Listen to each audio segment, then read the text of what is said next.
Hey, what's up, guys? You already see the gameplay in the background, so you already know what time it is. Peso, hit explosions on them.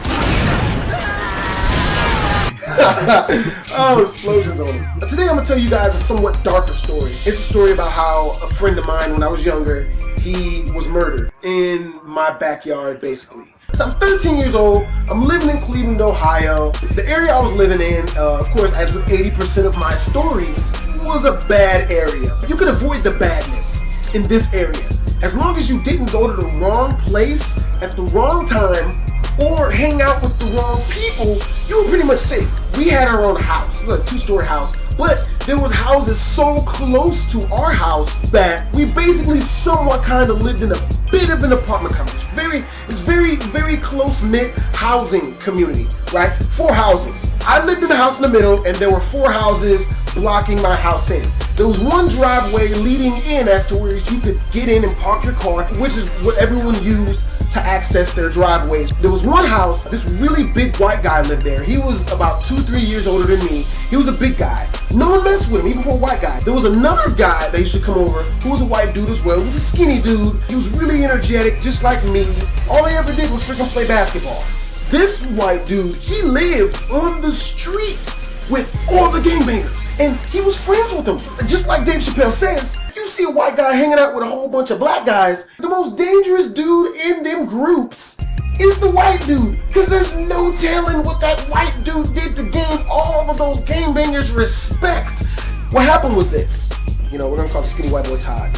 One day the homie Todd, he comes over to hang out with the big homie that lived behind my house, knocks on his door, the big dude's not there, so he's about to leave. When he sees this really pretty Puerto Rican chick, now I've had my fair share of run-ins with Puerto Ricans in Ohio. One of my best friends from Cleveland, Ohio, he's Puerto Rican. Puerto Rican women are some of the most passionate, beautiful, and giving women I've ever met. But on the flip side, the men are some of the craziest, manipulative, and controlling motherfuckers you will ever run into in your life, if it's relationship-wise. Fucking crazy. Todd, he sees the Puerto Rican girl hanging out of her window, and he says, "What's up?" She starts talking to him back. He starts hollering at her, you know, trying to get her number, and she seems interested. There was a Puerto Rican guy who lived above her. Apparently, he had a crush on this chick because him and that girl weren't dating. Puerto Rican guy hears the homie Todd talking to the girl, yells down to Todd, like, "Hey, yo, quit talking to my fucking girlfriend. I'ma fuck you up." So Todd asks the girl, "Hey, is this your boyfriend?" She's like, "No, you know, I mean, he just likes me, you know, I mean, it's not a big deal." So Todd's like, "All right, that's what's up." So he keeps on talking to the Puerto Rican girl. Now, the Puerto Rican dude, he's still out of his window, and he does not like the fact that Todd has, in his mind, disrespected him by not doing what he said to do and stop talking to that girl. He gets mad, he screams down, "Hey, yo, homie, I told you to quit talking to my fucking girl. I'ma come down there and I'ma fuck you up." You know, Todd screams back up in the window, "Get the fuck out of my face with that shit, man. This ain't even your girl, please."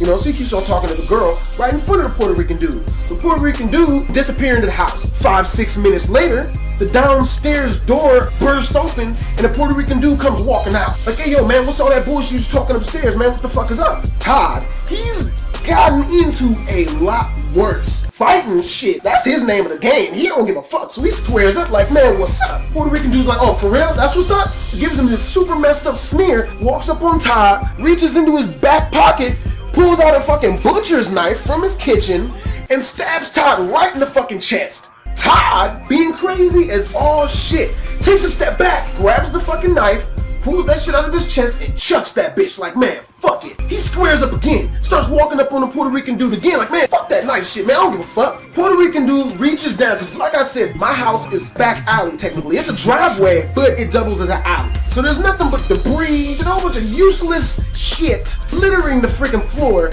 in this driveway / alley.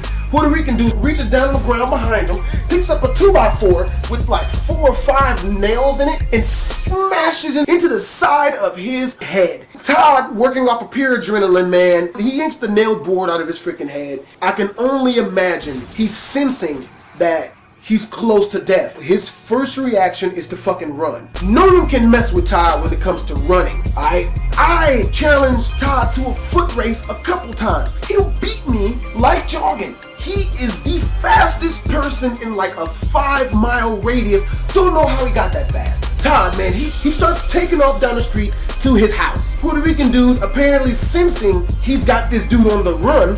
This son of a bitch opens up his fucking door and lets his dog out that's been scratching at the door the entire freaking fight. Add insult to injury, big ass freaking pit bull. The dog runs out the freaking door, man. Puerto Rican dude is like, you know, that bullshit they pull. So the dog takes off chasing after Todd. So does the Puerto Rican dude as well. Todd is running down the block, and unfortunately for Todd, it was kind of a long way home. Not that long, and it's like 4 or 5 blocks to his house. But given the situation at hand, that's an eternity when you're bleeding profusely from chest and head wounds. Todd is running so fast that he's outrunning the freaking pit bull. Todd is fucking booking it, man. And the entire time he is running home, man, and this is like the saddest fucking part of the story to me, is the fact that he was screaming "Mom" the entire fucking way home, man. He gets to the cusp of his block and he keeps fucking running. But now, apparently,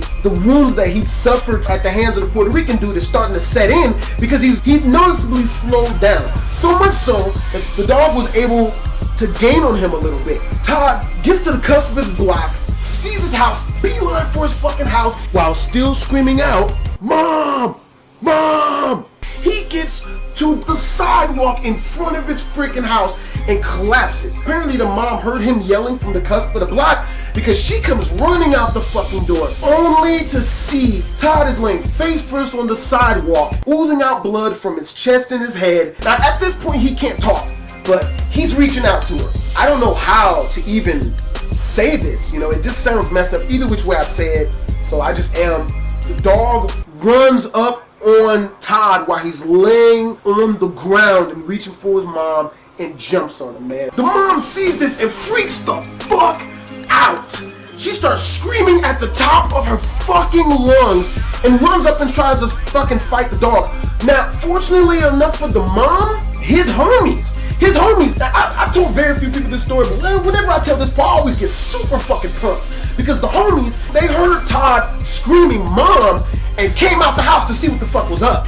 Now, they may have been gangbangers. Even to me, they were bad people because these people had jumped me and beat me the hell up a couple of times, specifically for walking on that street. But they heard him screaming for his mom, man. They recognized it was Todd, man. They came outside, saw what the dog was doing to Todd in front of his mom, and they rolled up on the man, pulled out their gun, and they shot the dog dead right in front of mom, just murdered him. The Puerto Rican dude, he got to the cusp of the block just as the dog got shot the hell up. When he sees that Todd's homies have come to his aid, he turns around and fucking runs. The homies, they see this motherfucker turn around and run, and they already know what's up. Because anyone who's ever lived in bad areas, you learn to read into a situation in such a way as to where it's given a second and a half, not even that long, you know 80% of the information you need to know what the hell had happened. So the homies look at Todd, they see the Puerto Rican dude attempting to turn around and run in the opposite direction. They already know what the fuck is up. This is the motherfucker who fucked up Todd. Puerto Rican dude turns around and books it in the opposite direction. All the homies, they piled, there's about 4 or 5 of them. They piled into one of the only homies there who had a car, and they fucking take off after this dude, man. Fucking just gun that shit. Puerto Rican dude is running. They're fucking chasing the Puerto Rican dude back up the block. We don't know where the fuck he was going. You can't go fucking back home.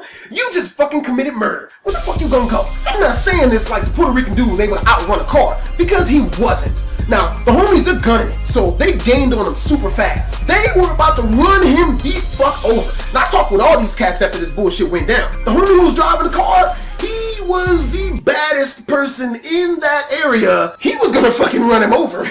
There's no doubt in my mind that he wasn't gonna kill that guy. The Puerto Rican dude's running. He senses that he's about to get ran over because the car's heading straight at him, man. You can tell. They're doing like 50 miles an hour in a very, very populated area. This 150% bitch ass dude sees a little girl riding her tricycle on the sidewalk, picks her up off the fucking tricycle, and fucking pulls that human shield bullshit. Like, you hit me, you hit this kid. You know, just shoves her in front of him. The homies, man, they're crazy, but you ain't gonna hit no fucking kids. They veer out of the fucking way at the last minute, man, and run into a fucking pole. Puerto Rican dude puts the little kid fucking down, turns around and fucking runs his ass off, never to be fucking seen again.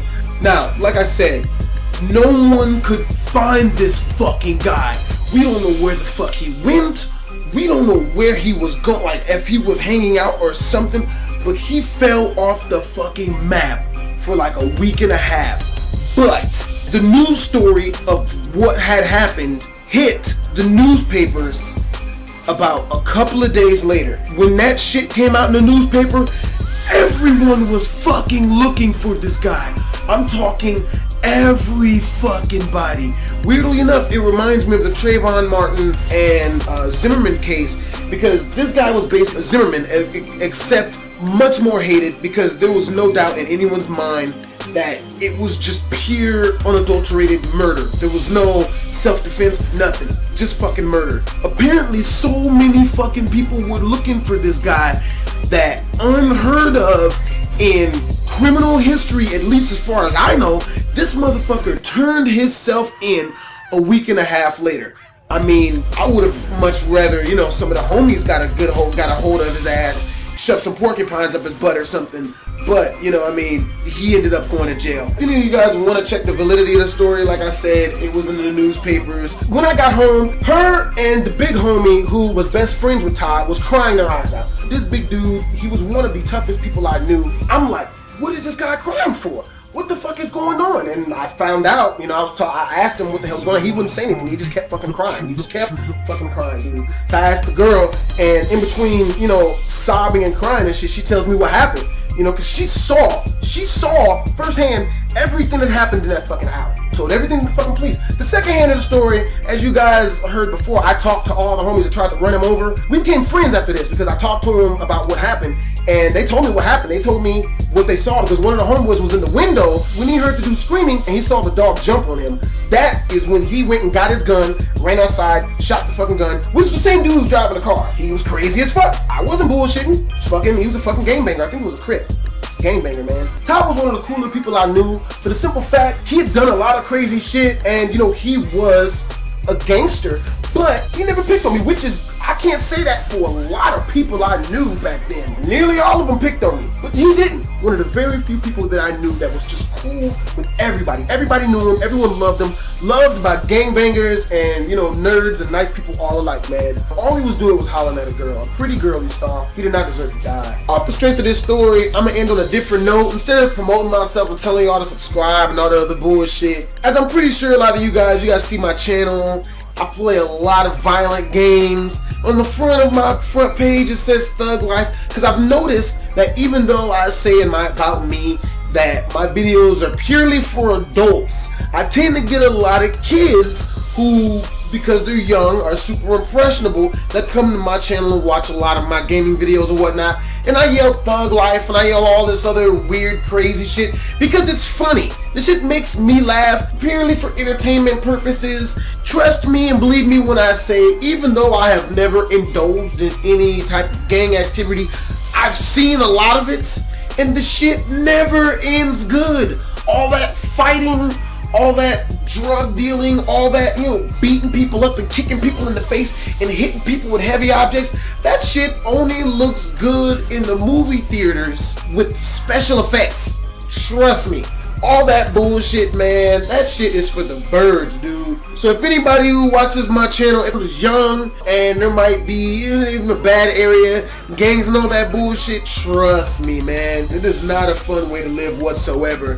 Find something you're passionate about, have fun, live life, surround yourself with positive people, and do awesome positive shit. Trust me, far more rewarding than getting shot at and being able to tell people the story the next day at school, or jumping someone for something stupid like some dumb crap they said, and then being able to go around and tell people that you did that. Trust me. Well, with that being said, my name is BlastphamousHD. This is my gaming channel. I'll see you guys on the flip side, man, next story time. I'm gonna make the next one a lot more light-heartedness. And with that, BHD up out of this bitch. You can find like some new noises or something. Hit sandwich noises on them. And just like sound effects of bread hitting stuff. No? Bad joke? Okay. No, bitch! Go, give me! Oh!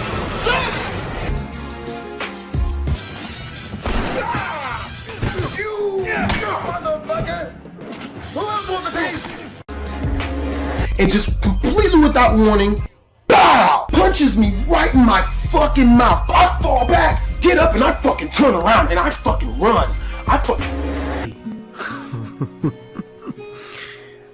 Titty sprinkles.